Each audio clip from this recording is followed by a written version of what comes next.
Si une société ne défend pas ses enfants, alors elle est amenée à péricliter, elle est amenée à disparaître.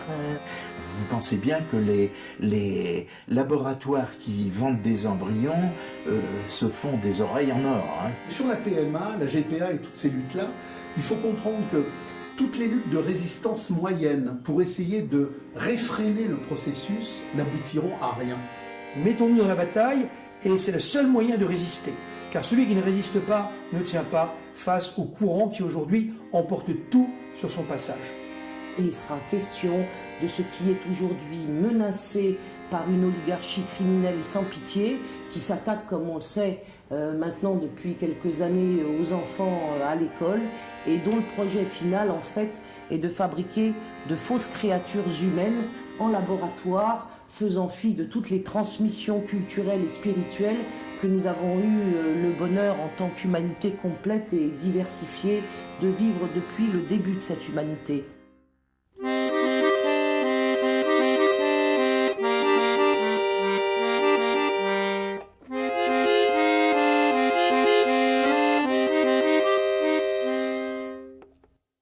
En 2013, une loi abolissait le prestige spirituel du mariage proprement dit.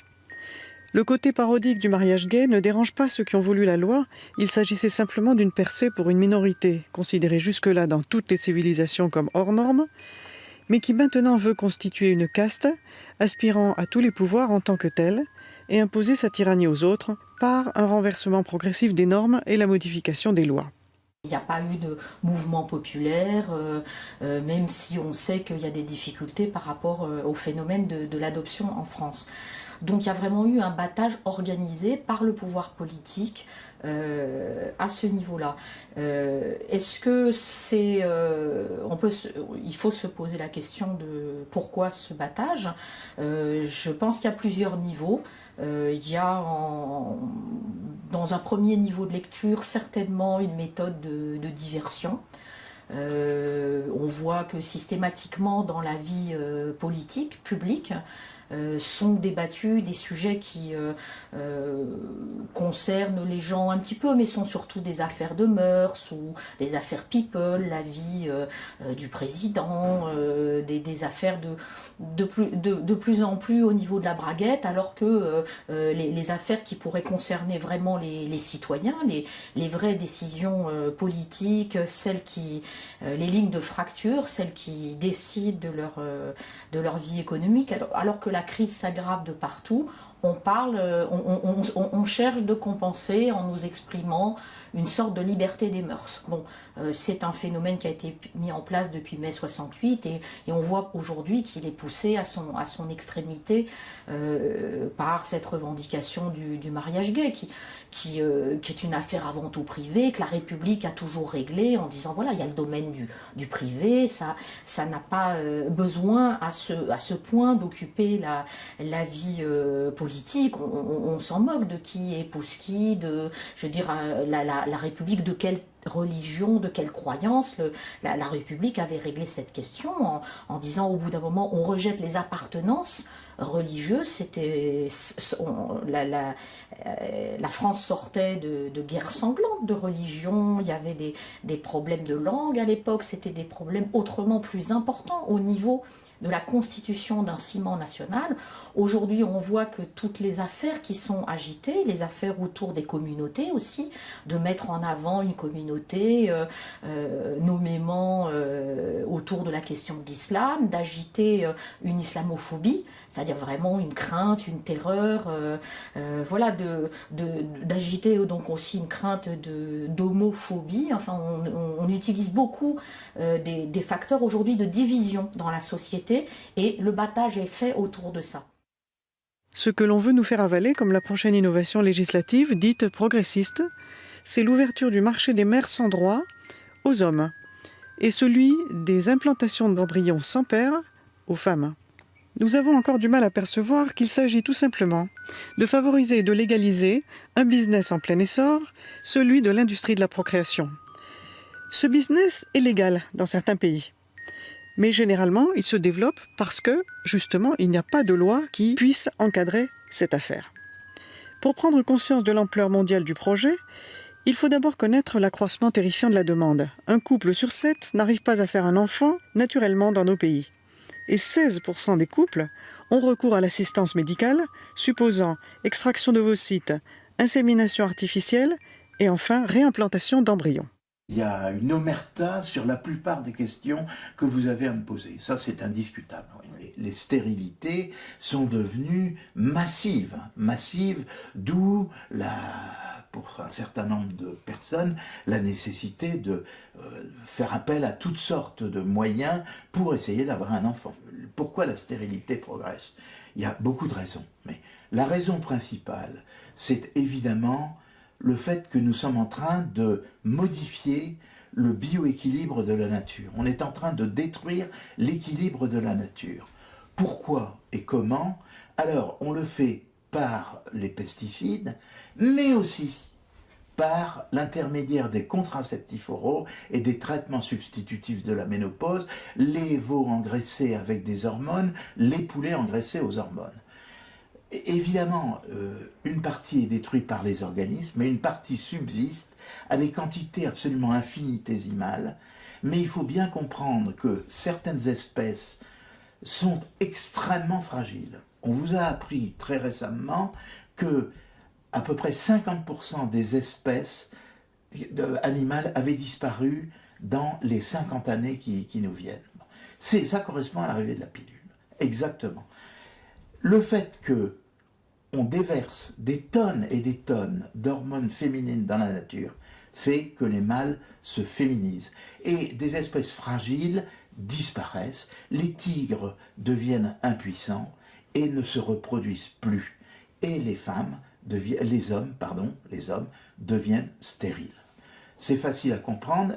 On voit dans tous les estuaires, on a fait des prélèvements dans tous les estuaires des fleuves, on a vu que les poissons changeaient de sexe. Les mâles se féminisaient ou devenaient intersexués et n'étaient plus capables de se reproduire. Nous arrivons à une catastrophe écologique à cause de la pilule. Alors, maintenant, vous me dites pourquoi? Alors, la stérilité continue d'évoluer parce qu'on continue de faire cela. Et on va continuer pendant des années. Alors, je ne comprends pas les soi-disant écologistes qui racontent qu'ils défendent la nature et qui défendent en même temps la contraception orale qui détruit la nature. Les OGM, on ne sait pas ce que ça va faire. En tout cas, c'est des mutations qui sont en train de se faire. Et même, on n'est même pas au courant. Enfin, je veux dire, on est au courant si on cherche. Autrement, on ne dit pas aux gens qu'il y a des vaccins qui sont fabriqués selon la technique OGM. On ne dit pas aux gens qu'en France, effectivement, on n'a pas le droit de cultiver des OGM, mais on les importe. Donc, tous les gens qui mangent de la viande industrielle, ils sont forcément nourris aux OGM. Les ondes sont un autre problème absolument terrible. Parce que je lisais l'autre fois que, par exemple, c'est un monsieur qui s'appelle Barry Trower, qui est un ancien biologiste et chercheur et qui était dans l'armée américaine et dans les services secrets américains, qui explique qu'une femme enceinte, même si elle n'est pas au courant qu'elle est enceinte, les 100 premiers jours de la gestation du fœtus, c'est le moment où se développent les 400 000 ovules qui vont être le potentiel génétique du futur bébé femelle. Et la Wi-Fi, si elle travaille en Wi-Fi, si la future maman travaille en Wi-Fi, ça irradie totalement les ovules qui sont en train de se former dans le fœtus. Ce qui veut dire que ça change complètement, ça détruit l'ADN déjà de ces ovules, et c'est pour toutes les générations qui vont suivre que le matériel génétique est foutu. Ils sont extrêmement intelligents, extrêmement doués pour nous faire digérer toutes les pilules de la création, mais d'un autre côté, c'est toujours le même plan qu'ils appliquent. Et c'est la même façon. Ils détruisent les mers de la même façon qu'ils détruisent l'agriculture, qu'ils détruisent l'élevage, qu'ils détruisent le ciel en ce moment, le climat, etc. C'est toujours le même schéma. Donc effectivement, je pense que ils ont mis ils ont mis la main sur les semences et sur la nourriture. Ensuite, ils ont mis la main sur l'agriculture et l'élevage. Ils ont séparé la production de la reproduction. Et ils ont mis la main sur la reproduction donc des plantes, ensuite des animaux. Et je pense que maintenant, le but, c'est effectivement de mettre la main sur la reproduction humaine. L'infertilité, aujourd'hui, représente un marché international en expansion. Sont impliqués dans un premier temps ce que nous allons pouvoir appeler les différents services officiels de cette industrie. Alors ça va recouvrir, en gros, les cliniques de fertilité, les banques de sperme, les programmes de GPA, et puis les fameuses usines à bébés, comme on a vu en Inde. Car l'Inde n'a pas de limite. Pour multiplier ses chances de réussite, le docteur Bakshi propose plusieurs mères porteuses à ses patients. Et chacune d'entre elles peut accueillir jusqu'à 5 embryons. Tout cela pour 20 000 €, soit 5 fois moins cher que ce qui se pratique partout ailleurs dans le monde. Reka porte le bébé d'un couple d'Australiens. Si l'accouchement se passe bien, la jeune femme touchera près de 2 000 €, 3 fois le salaire moyen indien sur une année. L'infertilité représente une machine à générer du profit. Vous avez dans une étude récente, pour les seuls États-Unis, l'information qui nous est donnée, à savoir que le marché de l'infertilité représente annuellement 4 milliards de dollars. 2 milliards de ce total sont consacrés à la seule fécondation in vitro. Vous avez plus de 500 000 bébés annuellement produits aux États-Unis par l'intermédiaire de ce qu'on appelle la technologie de reproduction assistée. La demande dans ce domaine est en croissance continue, ce qui va s'expliquer en grande partie parce que de nombreuses femmes tout à fait fertiles vont choisir de retarder leur maternité de leur propre aveu, essentiellement pour des raisons de carrière. En fait, ils ont commencé à parler du mariage gay. Personnellement, je pense qu'ils en ont rien à foutre du mariage gay. Ils en ont rien à foutre des hétéros. Je vois pas pourquoi ils en auraient quelque chose à foutre des gays. Je pense que c'est simplement une façon d'amener la GPA. La GPA, avec la manipulation génétique, ça permet de fabriquer des êtres humains qui ont le profil dont ils ont besoin. Parce qu'en fait, je pense qu'on embête beaucoup ces gens-là. On veut vivre, on veut avoir de l'argent, on veut avoir des loisirs. Eux, ce qu'ils veulent, c'est en fait les élites d'un côté et les esclaves de l'autre. Comme pour toute nouvelle activité capitaliste cherchant à s'implanter sur un territoire, le baby business doit d'abord détruire, piétiner, éradiquer ce qui existait, dans le cas particulier, les traditions spirituelles et familiales qui ont jusqu'à présent encadré la venue au monde des enfants.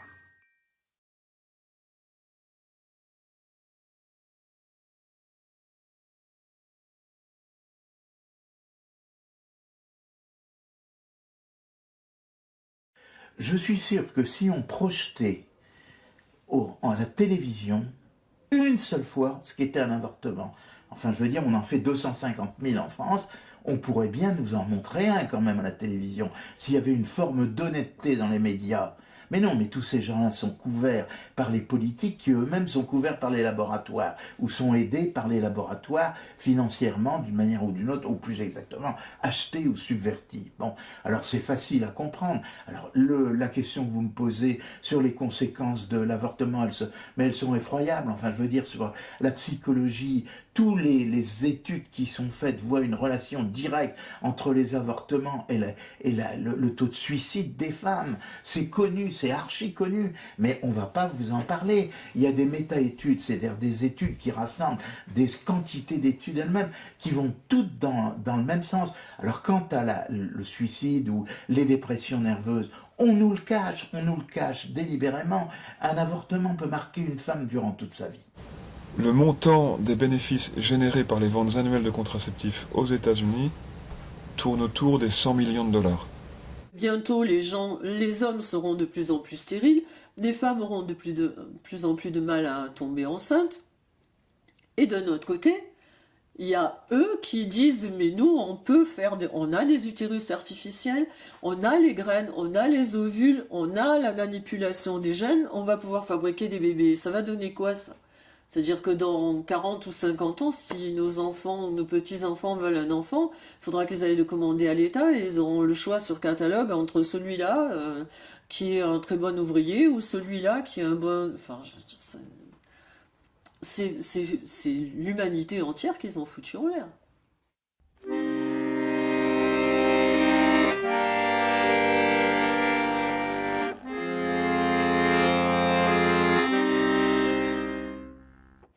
Depuis une dizaine d'années aux seuls États-Unis, en moyenne annuelle, les avortements chirurgicaux, donc sans rien dire, puisqu'on ne le peut pas, des avortements médicamenteux, tournent autour d'un peu plus d'1 million. Vous avez 450 millions de dollars dépensés chaque année pour les seuls avortements de premier trimestre. Le coût annuel des avortements tardifs, donc de deuxième et troisième trimestre, s'élève à près de 400 millions de dollars. Autrement dit, chaque année aux seuls États-Unis, l'industrie de l'avortement engrange quelques 850 millions de dollars sur le sang des enfants conçus. Si vous ajoutez à cela les subventions et contrats gouvernementaux alloués aux fournisseurs de l'avortement, le montant annuel de l'industrie américaine de l'avortement dépasse allègrement le milliard. Nous pouvons donc conclure qu'effectivement l'avortement en tant que tel représente une activité colossalement lucrative. La commercialisation des organes de bébés avortés. Alors on peut, entre autres exemples, prendre celui de l'industrie de la maladie virale. La chose a été délibérément cachée au grand public jusque très récemment. Mais le fait est que la plupart des vaccins dispensés aujourd'hui à travers le monde, donc des vaccins les plus courants, contre les hépatites A et B, contre la varicelle, contre la grippe aviaire, sont élaborés à partir d'organes de fœtus humains avortés. La cabale pharmaceutique mondialiste soutient que les cellules animales ne sont pas aussi fiables, que les cellules humaines diploïdes seraient les seules à faire l'affaire. Alors une contradiction patente devrait ici nous alerter. En effet, d'où proviennent ces cellules ? Réponse élémentaire, nécessairement d'êtres humains. Donc d'un côté, l'avortement ne peut se justifier comme procédure moralement neutre qu'à condition de démontrer qu'il ne consiste pas en l'élimination d'êtres humains innocents conçus. Donc que les fœtus ne sont pas humains. De l'autre côté, la création de vaccins à partir de lignées cellulaires humaines présuppose la dérivation de celles-ci à partir d'organes sources humains, en l'occurrence d'organes fœtaux humains. Nous avons donc ici un problème élémentaire d'application du principe logique du tiers exclu. Si les fœtus ne sont pas des êtres humains, nous pouvons alors en conclure que l'avortement est une activité moralement neutre. Mais si les fœtus ne sont pas des êtres humains, comment alors justifier leur utilisation comme source de cellules dites humaines à l'intérieur du processus d'élaboration de vaccins? C'est ou l'un ou l'autre. Normalement, actuellement, la GPA est interdite. Or, on a cité tout récemment le cas d'un courtier, voilà, qui faisait de la propagande pour la grossesse pour autrui, GPA, en toute innocence et en toute illégalité. Y a-t-il des laboratoires clandestins, illégaux, spécialisés en PRA? Bien sûr, alors ça, c'est l'Extrême-Orient qui nous amène ça. Essentiellement, effectivement, il y a des pays comme la Thaïlande, beaucoup les Indes par exemple, qui font ça de manière plus ou moins clandestine. Oui, oui.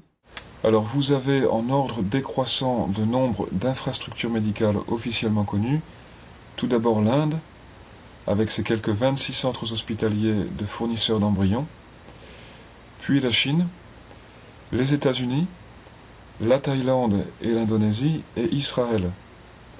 Et pour l'Europe, vous avez l'Espagne, le Royaume-Uni et la France, avec comme principale institution en la matière l'hôpital franco-américain de Paris. Donc voilà en gros pour les principaux fournisseurs et exportateurs de fœtus à travers le monde.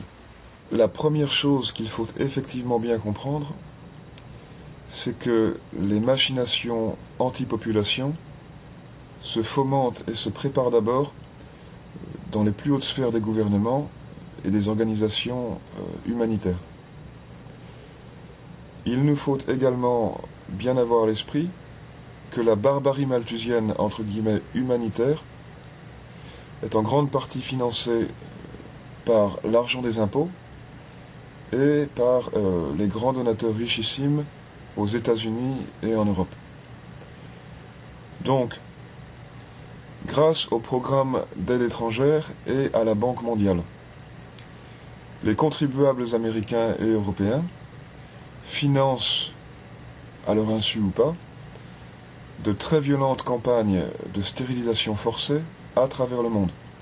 Il convient enfin de noter que l'UNICEF profite des catastrophes touchant les pays les plus pauvres pour aller initier des programmes de vaccination en masse. Il y a 2 exemples récents. Le premier aux Philippines, où après le passage du dernier typhon qui dévasta Tacloban et les régions voisines, c'était en novembre 2013, l'UNICEF lança un programme de vaccination de masse avec la distribution de quelques 800 000 doses de vaccins oraux anti-polio. Ce, en dépit du fait qu'aucun cas de polio n'avait été déclaré aux Philippines depuis 1993. Les personnes ainsi vaccinées vont recycler le virus dans les systèmes d'égout, ce qui provoquera finalement la maladie réelle que le vaccin est censé prévenir. Donc c'est toujours la même logique de l'inversion, la même logique du cheval de Troie malthusien à faux visage humanitaire. Même chose également en 2013 avec les 2 millions de doses de vaccins anti-polio achetés par l'UNICEF pour imposer aux réfugiés syriens en Jordanie une opération vaccination de masse similaire à celle des Philippines. On n'avait pas vu de cas de polio en Syrie depuis 1999. Après la vaccination de masse, les cas de polio commencèrent à réapparaître parmi les réfugiés syriens qui retournèrent au pays l'année dernière. Les scientifiques, si vous voulez, ne réfléchissent pas. Ils font ce qu'on leur dit. Donc il y a la loi. Il y a la loi. Je me souviens d'un débat qui avait eu lieu entre Farida Belgoul et puis un député socialiste ou une femme députée socialiste. Et à un moment, elle a dit la culture, je ne sais pas ce que c'est. La culture, je ne sais pas ce que c'est. Je ne connais que la loi. Voilà. Donc à partir du moment où on est dans la loi, dans le cadre de la loi, bien, on fait. Bon. Mais c'est le refus de l'échec qui fait que, ah ben oui, en France, on a le droit de faire 3 fécondations in vitro, si ça ne marche pas, on doit s'arrêter. On continue. Ou une femme qui a 43 ans, 44 ans, qui ne peut plus procréer. Ah, elle est déjà venue, elle est venue il y a 5 ans. Ah oui, on a son dossier. Ah ben oui, on va quand même essayer.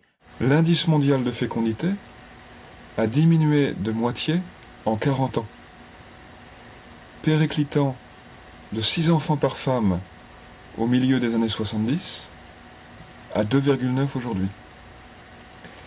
La natalité est donc en chute libre à travers le monde. Alors, n'en déplaise aux sonneurs d'alarme malthusiens, prétextant la lutte contre la dégradation de l'environnement et celle contre l'épuisement des ressources naturelles. À part quelques exceptions, la plupart des pays, tant industrialisés que sous-développés, affichent un taux de fécondité inférieur au seuil de renouvellement. On le voit donc bien, le projet d'un côté de l'eugénisme anti-population et celui de l'autre de la procréation artificielle coexistent et se renforcent l'un l'autre. Le malthusianisme mondialiste est également le promoteur forcené du commerce de la reproduction artificielle, selon la logique même du capitalisme dialectique qui l'anime. Consumérisme illimité d'un côté, contraception de l'autre. Le tout dans une course effroyable de désacralisation complète de la vie humaine.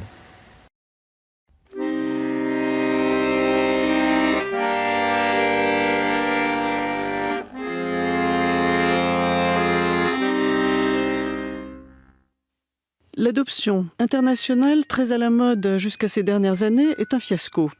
Les enfants sont bien souvent volés à leurs parents, comme au Pérou, à Madagascar, ou bien ils souffrent de toutes sortes de maladies. Il y a des pays gangrenés par la traite, tels le Vietnam, le Cambodge, la Chine, le Népal, Haïti, l'Éthiopie. Voilà comment on arrive à des chiffres effarants. Par exemple, au Guatemala, l'exportation d'enfants rapporte autant que celle des bananes, principale richesse du pays. Depuis son entrée dans l'OTAN, la Roumanie autorise à nouveau l'exportation des bébés.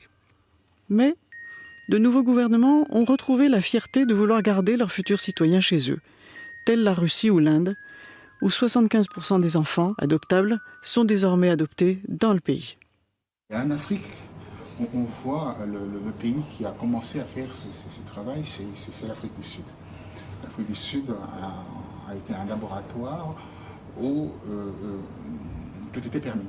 L'Afrique, donc, c'est une zone de non-droit, une zone où on va puiser des richesses, des minerais, des zones où on fait des expérimentations. Et là, on doit revenir encore pour nous faire avaler cette histoire de la traite de l'être humain. Ça, c'est la chose la plus grave. On revient encore 450 ans en arrière. En France, l'affaire de l'Arche de Zoé, concernant des enfants volés dans une région frontalière du Darfour en guerre et censés être adoptés en France, a révélé ce qui se passe sur tous les terrains en conflit. Adoption, usine à bébés avec mère porteuse, ou fabrication pure et simple d'embryons ou d'enfants destinés aux usages les plus ignobles, ce sont les mêmes réseaux, soutenus par les mêmes idéologues. Il s'agit de développer, grâce à la technologie de pointe occidentale et israélienne d'abord, la prostitution et le viol de femmes misérables pour donner lieu au trafic d'enfants également méprisés. L'histoire qu'on a vue au Tchad, l'Arche de Zoé, ça montre quoi? C'est vraiment un laboratoire à ciel ouvert où on peut aller chercher sa marchandise sans craindre quoi que ce soit, parce qu'il y a la connivence, il y a la complicité des autorités qui en leur donnant une somme, et ils ferment les yeux, comme j'avais expliqué, le service de renseignement de la RDC, le service, la DGM, donc la Direction Générale de l'Immigration, qui travaille pour permettre à ces Libanais qui viennent en RDC, en Côte d'Ivoire, sortir des femmes et créer, vous savez, la pornographie dans sa grande bestialité est fabriquée par des Libanais.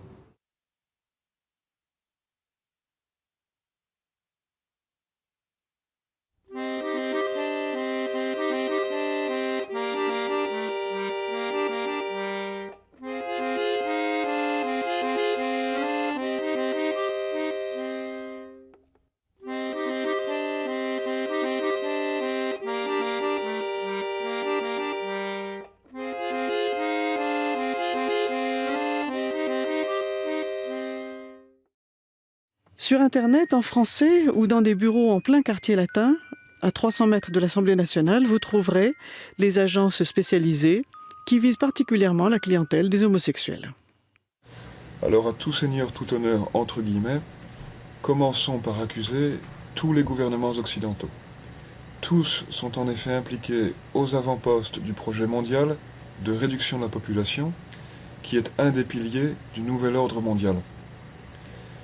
Les gouvernements occidentaux sont donc les premières instances impliquées dans la mise en œuvre de la philosophie malthusienne à travers le monde. Vous avez par ailleurs les médecins de l'ONU, la caste des médecins du secteur public regroupant donc différentes cabales associatives médicales nationales, la Fondation Rockefeller, la Fondation des Gates, la Fondation des Nations Unies. Vous avez encore le réseau de fondations créé par le philanthrope milliardaire George Soros. Vous avez la Banque mondiale, l'Organisation mondiale de la santé, le Fonds des Nations Unies pour la population, l'UNESCO, l'Alliance globale pour les vaccins et l'immunisation, le Conseil de la population, l'Agence américaine pour le développement international. Vous avez encore Médecins sans frontières, l'Association internationale des fabricants de produits pharmaceutiques. Vous avez la Fédération européenne des associations et des industries pharmaceutiques. Et puis on pourrait encore citer le Consortium pour la fièvre hémorragique virale. Mais évidemment, la liste continue. Cette GPA est l'accomplissement technique qui a été anticipé par tout un ensemble d'écrivains et accomplissement d'une modification morale et sociale qui avait elle-même été anticipée aussi par tout un ensemble d'écrivains qui ont bien vu les crises familiales, ou la crise du modèle familial que constituait l'arrivée notamment de la norme argent, de la valeur argent, qui permet donc de marchandiser les rapports sociaux et donc les rapports familiaux aujourd'hui. La possibilité technique du bébé éprouvette ne mène pas à cet accomplissement de la maternité de femmes qui seraient frappées par le destin, mais il sert en réalité, il servira surtout à une industrialisation de la production des enfants telle que l'a anticipé de manière extraordinairement frappante Aldous Huxley dans Le meilleur des mondes. L'époque est tout à fait particulière, hein, mais cela n'a rien d'original. Je veux dire, c'est depuis les droits de l'homme et du citoyen de la Révolution française, c'est une roue qui a tout écrasé sur son passage. C'est-à-dire qu'on est véritablement passé, je crois que c'est Marx qui disait ça, qui disait que le monde à partir de maintenant n'est plus à contempler, mais il est à transformer. Donc on est dans cette dynamique-là qui depuis 200 ans écrase tout, comme je le dis. L'homme se retrouve isolé, il se retrouve seul, il n'est plus membre d'une société. Les droits de l'homme, voilà. Alors on en arrive ensuite aux droits des minorités. Voilà, c'est ce qui se déroule, c'est ce qui se passe sous nos yeux. Alors la terminologie est nouvelle, le mode d'action est nouveau, mais tout ça était déjà en germe dans l'esprit des encyclopédistes et des acteurs de la Révolution française. J'ai souvent pour habitude de rappeler cette formule de Marx à propos de Marie Shelley.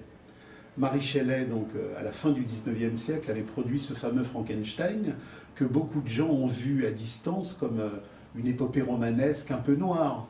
Marx l'avait annoté, lu et relu, et il y voyait quelque chose de radicalement préfiguratif de l'ordre de l'inhumanisation capitalistique achevée. Et l'ordre de l'inhumanité capitalistique achevée, il est de deux styles. Il est à la fois de l'ordre de l'émotion et de l'ordre de l'organique. Quand vous parlez des malformations du cœur, on est dans l'organique, mais effectivement, on ne peut pas créer un être humain de naturalité achevée vraie dans une éprouvette. On ne peut pas créer un être humain vrai dans un rapport sexuel et affectif vrai par des transplantations mécaniques. De la même manière qu'on ne peut pas créer un être humain vrai par une déportation affective qui le casse de ses 9 mois de vie fétale. Donc, ce qu'il faut bien comprendre dans la PMA, la GPA et dans toute cette orgie industrielle du capital, c'est qu'on va non seulement construire des monstres fonctionnels, avec des reins qui ne marcheront pas, avec des cœurs qui ne marcheront pas, avec des systèmes artériels qui ne marcheront pas, parce qu'on aura une mécanique éprouvette anti-humaine. C'est-à-dire des gens qui ont un QI de grenouille et qui en même temps ont soit des muscles de Terminator, soit sont très doués en informatique, soit enfin, je ne sais pas exactement ce qu'ils veulent fabriquer. Mais en tout cas, ça permet de fabriquer ce qu'ils veulent. Il y a aussi des pays où se sont ouvertes des usines à bébés, comme en Inde. La première usine y a ouvert en 2013 et le marché des mères porteuses y est estimé à 1 ou 2 milliards de dollars. C'est la demande des pays occidentaux qui explique ce boom au départ, mais ça se développe dans le monde entier. Il y a une grande demande dans les classes moyennes de beaucoup de pays. Cela n'est permis que par les nouvelles technologies d'extraction d'ovocytes et d'implantation d'embryons. C'est très récent. Actuellement, vous pouvez vous acheter un gosse pour moins de 20 000 $, dont moins de 8 000 pour la mère porteuse. Le Moyen-Orient, et plus précisément Israël, est à la pointe du supposé progrès. Et l'on veut nous faire croire que les enfants achetés comme des chiots et fabriqués en laboratoire comme des robots seront les enfants de vos rêves. Les Israélites, le peuple choisi à l'origine, avait une vocation bien particulière. Le bon Dieu, quand il donne une mission à quelqu'un, lui donne tout ce qu'il faut pour aller au bout de cette mission. Et ils avaient pour eux d'être des accélérateurs de l'histoire, des agitateurs en quelque sorte. Et tout cela devait être mis, évidemment, au service de la révélation nouvelle, au service de Jésus, le nouveau roi des Juifs et roi de l'univers, ni plus ni moins. Comme Jésus n'a pas été reconnu par un grand nombre d'Israélites, eh bien, ils ont conservé cette faculté d'accélérer les choses, d'accélérer les idées. Et c'est ce que nous pouvons constater aujourd'hui. C'est très ambivalent. Vous avez à la fois un mouvement d'accélération et qui fait que les idées mauvaises se propagent, et en même temps vous avez des juifs fidèles qui essayent de protéger la loi de Dieu et qui sont aussi outrés par tout ce qui se passe. La situation israélienne est très compliquée. Véritablement, il n'y a pas d'unité. On ne peut pas dire ça. Il y a d'un côté des juifs très religieux, il y a de l'autre côté un mouvement qui est issu du sionisme originel et qui est un mouvement athée. Je suis toujours très frappé quand on rencontre des juifs aujourd'hui qui ont participé à la création d'Israël, ce sont des juifs athées. Comme disait avec humour Woody Allen, Dieu n'existe pas, nous sommes son peuple élu. Il y a assurément un énorme trafic d'enfants à travers l'Afrique. Et la chose est bien protégée. Alors comprenne qui pourra, je n'en dis pas plus aujourd'hui. En 2011, scandale au Nigeria, des mères essentiellement adolescentes ont effectivement été forcées d'abandonner leurs bébés nouveau-nés, donc venus à terme, à des trafiquants d'enfants, donc pour les vendre.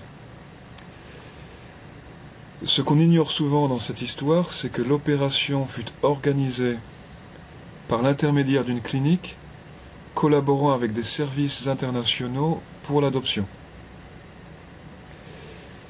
Alors, d'après le témoignage des jeunes femmes rescapées, nous savons que les mères de petits garçons reçurent entre 180 et 200 $ pièce une fois l'opération de vente terminée. Quant aux mères de petites filles, elles reçurent entre 150 et 160 $ pièce. Donc nous avons là la valeur de la denrée humaine à l'état natal, selon les trafiquants de bébés nouveau-nés en Afrique.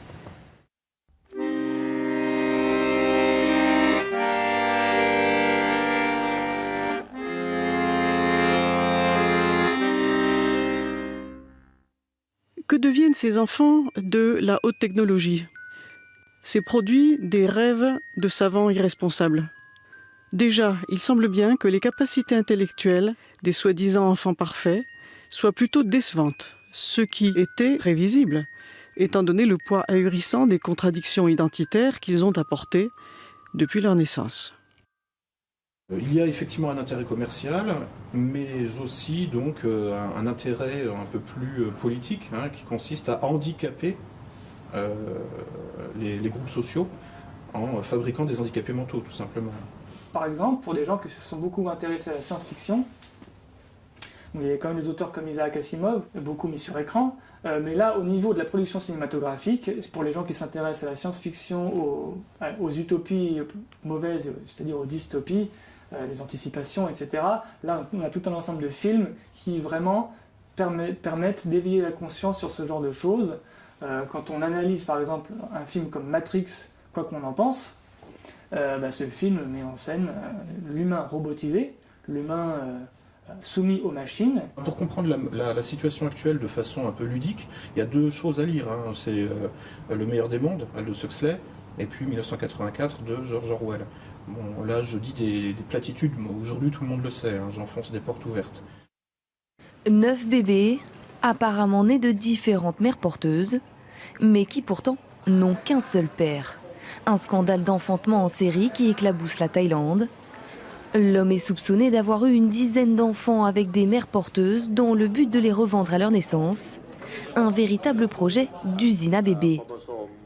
Identifié grâce à un échantillon d'ADN remis par son avocat à la police thaïlandaise, il n'est autre que le fils d'un milliardaire japonais, fondateur d'une société de télécom.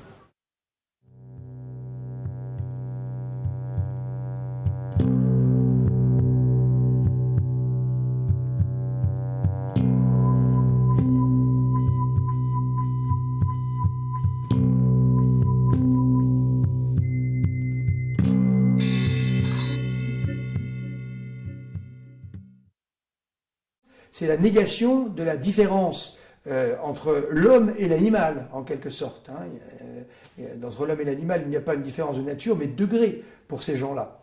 Donc, ça a été d'ailleurs une question qui a été débattue. Les Israélites eux-mêmes la débattent et même la commentent. Cette question de est-ce que ceux qui ne sont pas juifs sont-ils des hommes ou entre les hommes et les animaux? Voilà, des questions qui sont débattues. Mais peut-être moins connu que cela, c'était déjà l'idée des révolutionnaires. L'homme de Voltaire est un homme qui est en fait de la chair à canon. Il est là pour servir une élite, c'est ça ce que voulaient les encyclopédistes. Donc cet homme-là n'a pas vraiment la nature profonde de l'homme. C'est quelque chose de terriblement élitiste que ce mouvement issu des Lumières. Donc bien sûr que la tentation qui est derrière, c'est de considérer l'homme comme un animal comme un autre. Toute l'histoire, depuis la Révolution française et les Lumières, en est une démonstration. Je vous rappelle la célèbre phrase de Napoléon qui disait concernant la conscription, j'ai autant de chair à canon, autant de matière conscriptible, disait-il. Donc ça voulait dire véritablement que l'homme n'est plus qu'une masse au même titre que des bovins ou que les animaux.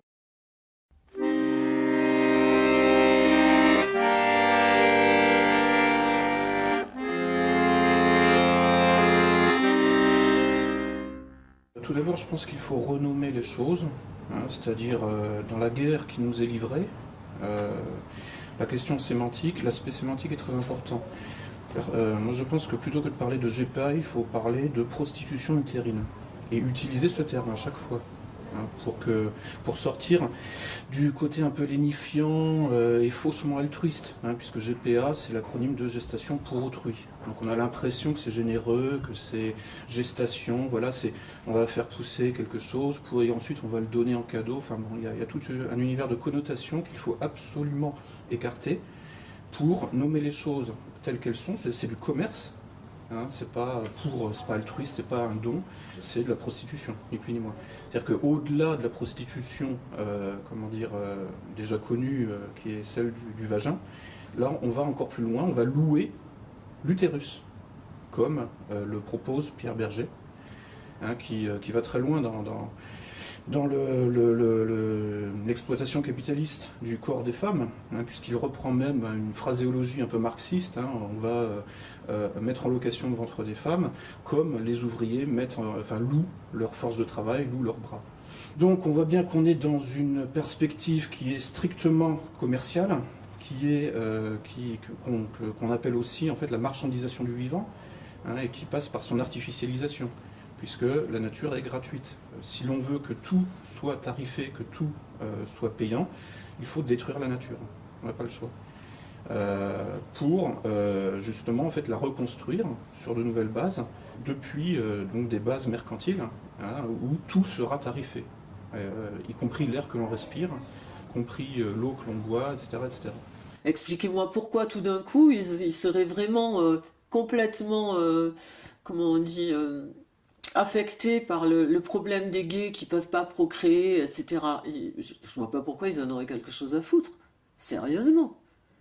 C'est juste que ça permet de faire passer la pilule. Donc on a mis en nous des tas de réflexes conditionnés, et ces réflexes, il faut les chercher pour justement ne pas être esclave de ce système. Et je crois que la formule de la FAPEC est très intéressante, vaincre ou mourir, aller jusque-là, aller jusqu'au don complet de soi-même, c'est quelque chose de très important. Donc il faut, pour ne pas rentrer dans cet esclavage terrible, qui n'est pas, il n'y a pas de fusil, il n'y a pas de soldats, il n'y a pas de barbelés, il n'y a rien de tout ça. Le drame, c'est que tout ça est en nous. Alors, on fait passer ça par l'éducation, on fait passer ça par les mœurs, on fait passer ça par des gens qui ont quelque influence sur nous, et le résultat, évidemment, est calamiteux. Alors il faut véritablement agir sur soi-même pour ne pas tomber dans cette éducation qu'on veut nous imposer. Agir auprès de la jeunesse, pour lui apprendre à penser par elle-même, lui montrer combien il est important d'être libre. Dieu nous a créés libres, et aujourd'hui nous sommes vraiment à une époque où cette liberté, on n'en veut pas. On veut des esclaves, on veut des gens qui ont des maîtres. Alors les maîtres sont soigneusement cachés. On croit les voir, mais en fin de compte, ils sont bien dissimulés, ces maîtres. Mais ils nous surveillent avec de la télésurveillance, ils nous regardent, ils sont toujours là près de nous. C'est la situation actuelle qui est effectivement, comme vous le faites très bien remarquer, est bien pire et tout à fait nouvelle par rapport aux situations de l'esclavage antique. C'est bien, effectivement, à partir de là, donc de cette figure du père qui a été détruite, de cette autorité du père qui est en réalité une autorité naturelle, qui a investi la dignité humaine de la famille et qui travaille à la pérennité et la stabilité du cadre familial, à partir du moment où cette figure a été détruite, effectivement, va se mettre en place tout un ensemble de pathologies et donc de réponses à ces pathologies, comme le féminisme, qui aboutit à une théorie du genre, qui en réalité est l'ultime aliénation, qui n'a pas réussi à analyser cette nécessité d'autorité du père. C'est un combat eschatologique qui est en train de se dérouler. C'est une théorie toute personnelle, mais je pense véritablement qu'à l'heure actuelle, Satan lui-même veut défier le bon Dieu. Et le défier comment? En organisant une création à lui, une nouvelle création. Voilà, c'est vraiment son angle d'attaque. C'est un crachat au visage de Dieu que Satan veut faire ici avec la complicité des hommes. Donc évidemment les religions sont attaquées, mais ça va bien plus loin que ça. Maintenant, il y a aussi quelque chose qu'il ne faut pas oublier, c'est qu'il faut faire carrière dans l'institution. Le pouvoir, aujourd'hui, il est là, dans nos sociétés très policées. Il est dans l'administration, dans la bureaucratie, dans la technocratie. Il faut donc aussi avoir une projection de long terme. Il faut aussi reprendre le pouvoir au cœur de l'institution. C'est d'ailleurs ce qui terrorise le pouvoir actuel en France dans l'initiative de Farida Belgoul, puisque elle ne se contente pas de faire des manifestations ou d'y participer, ce qui est en soi très utile. La manif pour tous a porté des fruits, aussi en termes de guerre culturelle. On a vu qu'on était nombreux contre la marchandisation du vivant, ce qui était d'ailleurs le slogan de la dernière manif pour tous. Maintenant, ensuite, c'est vrai qu'il faut aussi reprendre le pouvoir au cœur de l'institution, et les initiatives de Farida Belgoul, à ce titre, sont extrêmement pertinentes.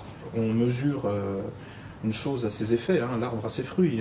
Je veux dire, les brimades dont elle est l'objet prouvent le danger qu'elle représente, et que représente le fait de s'inscrire dans un champ, effectivement, institutionnel. Mais il faut aussi faire ce qu'on appelle aussi de l'entrisme en quelque sorte, c'est-à-dire faire carrière au cœur du système, même s'il est complètement vérolé, pourri, pour en reprendre le contrôle aussi de l'intérieur.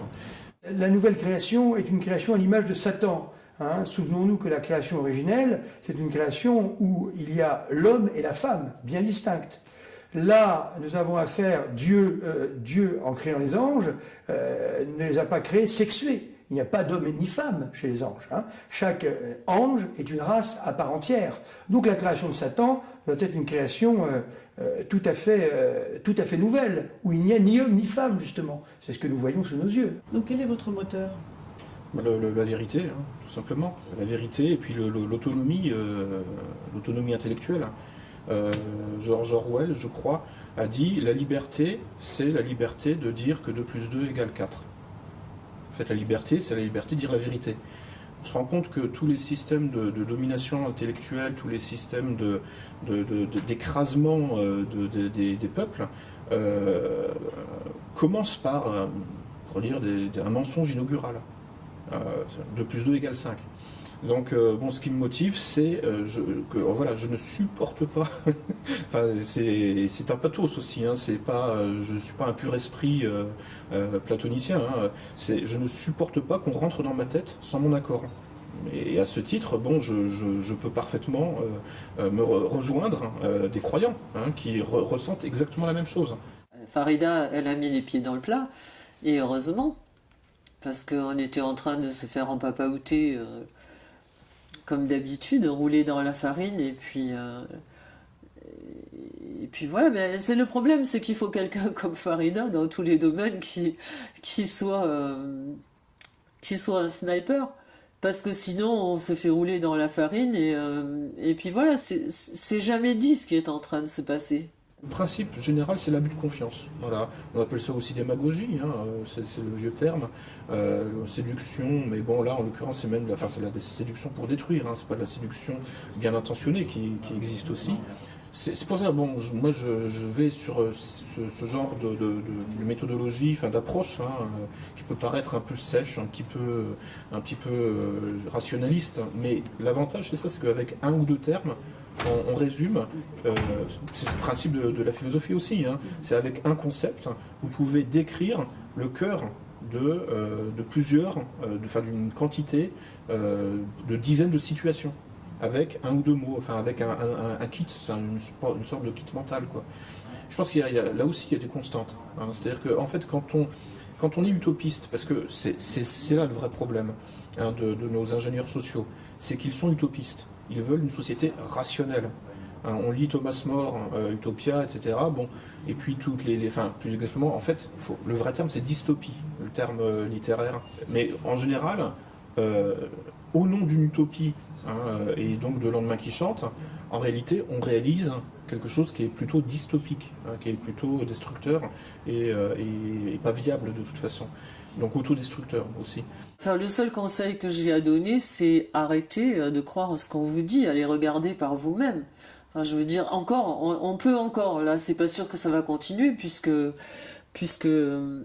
les lois qui sont en train de se préparer, puis il y a un décret qui est passé le 23 décembre, pendant qu'on demandait aux gens 10 jours après de manifester pour la liberté d'expression. Il y a quand même un décret qui est passé le 23 ou le 24 décembre pour que justement tous les opérateurs et les fournisseurs d'Internet, etc., donnent au gouvernement les renseignements dont il pourrait avoir besoin sur tout ce qu'on publie, sur les réseaux sociaux, sur nos appels téléphoniques, etc. Donc ça risque de se restreindre. Mais pour l'instant, on a une grande chance par rapport à il y a 50 ans, c'est qu'on trouve beaucoup de choses encore sur Internet. Même si on voit qu'il y a beaucoup de choses qui s'effacent aussi. Hein. C'est pas bien que les gens croient ce qu'on dit, parce que quand on croit, aujourd'hui on va me croire moi, demain on va te croire toi, et après-demain on croira quelqu'un d'autre. C'est pas la solution. Il faut que les gens s'informent et se disent bien que ce qu'on lit dans les journaux, c'est de l'intox, c'est pas ce qu'on entend à la télé, c'est de l'intox, c'est pour nous amener à faire ce qu'ils ont besoin que l'on fasse à un moment donné, mais c'est certainement pas la vérité. La vérité, il faut aller la chercher tout seul. Là. Je donne un exemple. Le président Barack Obama vient en Afrique. Il fait un voyage à la fois à l'Afrique de l'Est et l'Afrique de l'Ouest, commençant son voyage au Sénégal pour saluer d'abord la démocratie du Sénégal, etc. Martel, lors de son discours, au lieu de parler sur le développement ou autre chose, Martel dans son discours que le président Macky Sall devait libérer l'homosexualité et de mettre en place des structures, des lois pour favoriser le bien-être des sociétés. Est-ce que c'est une priorité? Tout s'explique. Est-ce que c'est une priorité? La réponse a été cinglante, lapidaire, en disant que nous devions aller tout doucement par rapport à nos traditions. Il y a des us et coutumes et traditions. Il y a la religion musulmane à 80% qui prédomine le pays, nos institutions. Donc par définition, nous ne sommes pas encore prêts à faire passer cet élément qui va créer encore des tensions dans la société. Prenez notre temps. Mais la pression est là. Ces femmes sont en effet transformées en vulgaires objets de location, purement et simplement. On pourrait donc dire qu'en cela, elles sont réduites à moins que des animaux d'élevage. Ainsi déshumanisées, elles deviennent, avec leurs enfants, exploitées et commercialisées comme de la vulgaire denrée, les esclaves du marché ultralibéral absolutisés. Car il s'agit effectivement d'une mise en esclavage des gens progressive. Ce qu'il faut bien voir, c'est que le développement du marché de la stérilisation ne rentre pas d'abord dans une perspective de nouvel ordre économique. Plus essentiellement, la cause finale donc le pourquoi ultime du marché de la stérilisation, c'est de créer les conditions idéologiques optimales à l'acceptation, à la normalisation mondiale de la procréation artificielle. Il s'agit donc à la fois de nouvel ordre économique faussement philanthropique et de nouvel ordre reproductif mondial. Alors, question de bon sens qui nous vient tout de suite à l'esprit, pourquoi s'en prendre à la procréation naturelle? Réponse qui va droit à l'essentiel, précisément parce qu'elle est un ordre divin. La procréation réelle, qui est la procréation naturelle, est la manifestation d'un ordre divin sous-jacent. Or, le nouvel ordre humain est un nouvel ordre fondé sur l'illusion de la vie sans Dieu. C'est surtout le bon sens qui me guide, parce que j'ai pas quand je démarre sur un sujet, je n'ai pas de connaissances particulières sur ce sujet. Juste, je pense que je suis quelqu'un d'un peu logique, qui n'a pas peur de rechercher pendant des heures et des heures. Donc on finit par trouver les choses, parce qu'en fait, tout est dit, c'est simplement qu'on ne veut pas l'entendre et qu'on ne c'est pas diffusé aux heures de grande diffusion, mais je veux dire, on le trouve dans les brevets, dans les trucs, on voit bien ce qui se passe. Si pendant que vous enlevez, vous rendez les gens dépendants des semences que vous fabriquez, que vous leur enlevez toutes les cultures vivrières et que les séquences ADN de toutes ces graines qui sont le patrimoine de l'humanité, qui font que l'humanité, depuis le début, les gens arrivent à vivre en autarcie, à se nourrir, etc. Si vous leur enlevez tout ce patrimoine et que d'un autre côté vous faites un coffre-fort en Alaska dans lequel vous mettez toutes les séquences ADN de ces graines que vous supprimez aux gens dans leur pays, c'est bien que vous avez une idée derrière la tête. C'est quand même pas un truc anodin d'aller voler les séquences ADN, enfin d'aller voler les plantes de tout le monde et de les mettre dans un coffre-fort dont vous seul avez la clé. Bien sûr qu'il faut informer le plus possible, il faut diffuser, mais avec humilité et sans prétention narcissique à croire que c'est ça qui est décisif. Notre travail de taupe, la vieille taupe dont parlait Marx, faire passer de l'information en profondeur sur le réel, elle est décisive, mais elle n'est pas décisive au sens où elle est le déclic, ce qui sera le déclic. C'est la grande crise terminale qui va justement reprendre tout ce que nous aurons préalablement diffusé, et en lui donnant un aspect boule de neige universel qui renversera le tout. Je pense que c'est un problème qui touche plus particulièrement l'Occident.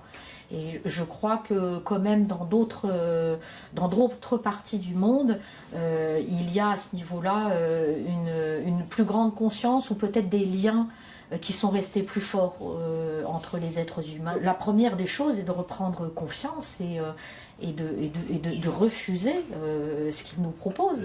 Alors, rien n'est jamais irrémédiable en ce monde, heureusement. Alors nous, en plus, qui sommes croyants, qui sommes chrétiens ou d'autres confessions, eh bien, nous savons très bien que tout peut toujours être freiné, bien sûr. L'exemple biblique est typique. Combien de fois Dieu a émis des malédictions sur telle ou telle ville, pensons par exemple à Jonas, Jonas qui devait prévenir que Ninive devait se convertir et que sous 3 jours, Ninive serait détruite. Eh bien, c'est le contraire qui s'est passé. Jonas est venu, Jonas a prêché à travers la ville, et tout le monde s'est converti, et la ville a été épargnée. Donc rien n'est jamais inéluctable. Tout est entre les mains du bon Dieu. Mais seulement, une chose est certaine, c'est qu'il faut lutter, il faut combattre. Et combattre en prenant des risques. Si on ne prend pas de risques, rien ne se passera, bien évidemment. Et le grand danger actuel, c'est celui-ci, c'est que les gens pensent qu'il suffit bien de faire une manifestation, voilà, on a pris un billet de train assez cher, on a été à Paris, on y a passé la journée, on rentre le soir chez soi et ça y est, tout est terminé. Non, la bataille sera ce sera plutôt, la guerre sera longue, ce seront des séries de batailles qui peuvent être gagnées au pied à pied. Et là, oui, tout est possible. Donc il ne faut absolument pas se décourager, mais se lancer dans la bataille avec zèle et courage. Écoutez, de toutes les façons, le bon Dieu a mis en nous une conscience, même si aujourd'hui elle est tellement étouffée qu'on se demande parfois si elle est véritablement là, mais la conscience est là. C'est comme quand on doit atteindre un point très loin. On doit aller, je ne sais pas moi, on doit aller à une ville très éloignée, on est à pied, on va marcher. Chaque fois que l'on regarde cette ville, on se dit « Ah, qu'est-ce que c'est loin ? Qu'est-ce que c'est loin ?» plus que 400 km à faire à pied. Ceux qui sont des pèlerins le connaissent très bien, cette situation-là. Eh bien, c'est pas ça qu'il faut regarder. Il faut regarder les étapes intermédiaires. Chaque fois qu'on fait comprendre à quelqu'un que le rôle du père de famille, qui n'est pas un rôle d'autoritarisme, mais qui est au contraire le rôle de l'amour par excellence, hein, en régime chrétien, c'est celui qui se sacrifie pour sa famille, le père de famille. Quand on arrive à faire comprendre tout cela à des jeunes, à des enfants, à de jeunes couples qui sont très demandeurs de tout ça, eh bien, la bataille est en quelque sorte, en train d'être gagnée. Si l'on part en se disant qu'il faut aboutir à cette finalité-là et que l'on ne regarde que ça, on est découragé effectivement. Donc il faut regarder les étapes intermédiaires, se dire que ces étapes intermédiaires, on peut les atteindre, et se dire aussi cette chose extrêmement importante. Dieu n'exige pas de nous la victoire. Ce que Dieu veut, c'est que nous nous battions. Voilà. Mettons-nous dans la bataille, et c'est le seul moyen de résister. Car celui qui ne résiste pas ne tient pas face au courant qui aujourd'hui emporte tout sur son passage.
On voit que systématiquement dans la vie politique, publique, sont débattus des sujets qui concernent les gens un petit peu, mais sont surtout des affaires de mœurs ou des affaires people, la vie du président, des affaires de plus en plus au niveau de la braguette, alors que les affaires qui pourraient concerner vraiment les citoyens, les vraies décisions politiques, celles qui, les lignes de fracture, celles qui décident de leur vie économique, alors que la crise s'aggrave de partout, on cherche de compenser en nous exprimant une sorte de liberté des mœurs. Bon, c'est un phénomène qui a été mis en place depuis mai 68 et on voit aujourd'hui qu'il est poussé à son extrémité par cette revendication du mariage gay qui est une affaire avant tout privée, que la République a toujours réglée en disant voilà, il y a le domaine du privé, ça n'a pas besoin à ce point d'occuper la vie politique. On s'en moque de qui épouse qui, je veux dire, la République, de quelle religion, de quelle croyance.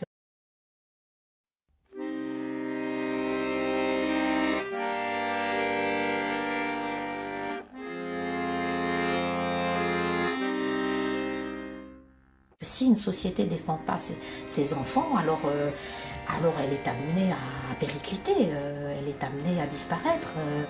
Vous pensez bien que les laboratoires qui vendent des embryons se font des oreilles en or. Hein. Sur la PMA, la GPA et toutes ces luttes-là, il faut comprendre que toutes les luttes de résistance moyenne pour essayer de réfréner le processus n'aboutiront à rien.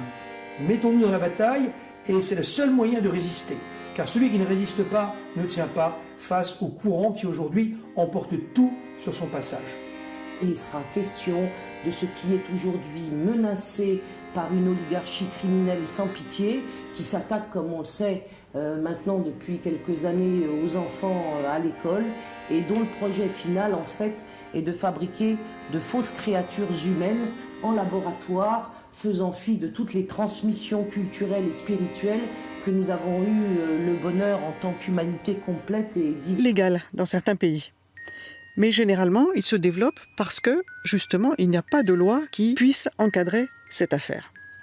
Pour prendre conscience de l'ampleur mondiale du projet, Il faut d'abord connaître l'accroissement terrifiant de la demande. Un couple sur 7 n'arrive pas à faire un enfant naturellement dans nos pays.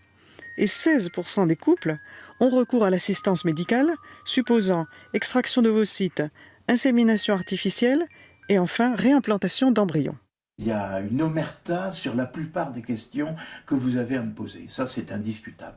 Les stérilités sont devenues massives, d'où pour un certain nombre de personnes, la nécessité de faire appel à toutes sortes de moyens pour essayer d'avoir un enfant. Pourquoi la stérilité progresse? Il y a beaucoup de raisons, mais la raison principale, c'est évidemment le fait que nous sommes en train de modifier le bioéquilibre de la nature. On est en train de détruire l'équilibre de la nature. Pourquoi et comment? Alors, on le fait par les pesticides, mais aussi par l'intermédiaire des contrats. La République avait réglé cette question en disant au bout d'un moment on rejette les appartenances religieuses.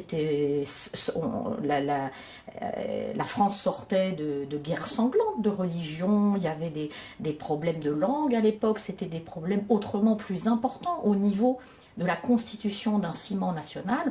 Aujourd'hui, on voit que toutes les affaires qui sont agitées, les affaires autour des communautés aussi, de mettre en avant une communauté nommément autour de la question de l'islam, d'agiter une islamophobie, c'est-à-dire vraiment une crainte, une terreur, voilà, d'agiter donc aussi une crainte d'homophobie. Enfin, on utilise beaucoup des facteurs aujourd'hui de division dans la société et le battage est fait autour de ça.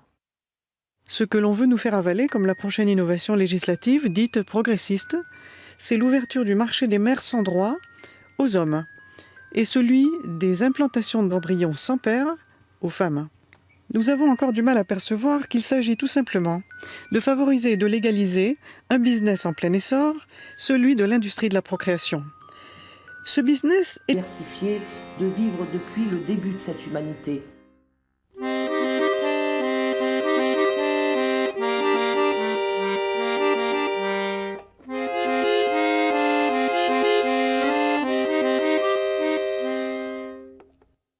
En 2013, une loi abolissait le prestige spirituel du mariage proprement dit. Le côté parodique du mariage gay ne dérange pas ceux qui ont voulu la loi, il s'agissait simplement d'une percée pour une minorité, considérée jusque-là dans toutes les civilisations comme hors norme, mais qui maintenant veut constituer une caste, aspirant à tous les pouvoirs en tant que telle, et imposer sa tyrannie aux autres par un renversement progressif des normes et la modification des lois. Il n'y a pas eu de mouvement populaire, même si on sait qu'il y a des difficultés par rapport au phénomène de l'adoption en France. Donc il y a vraiment eu un battage organisé par le pouvoir politique à ce niveau-là. Est-ce que c'est... il faut se poser la question de pourquoi ce battage. Je pense qu'il y a plusieurs niveaux. Il y a dans un premier niveau de lecture certainement une méthode de diversion.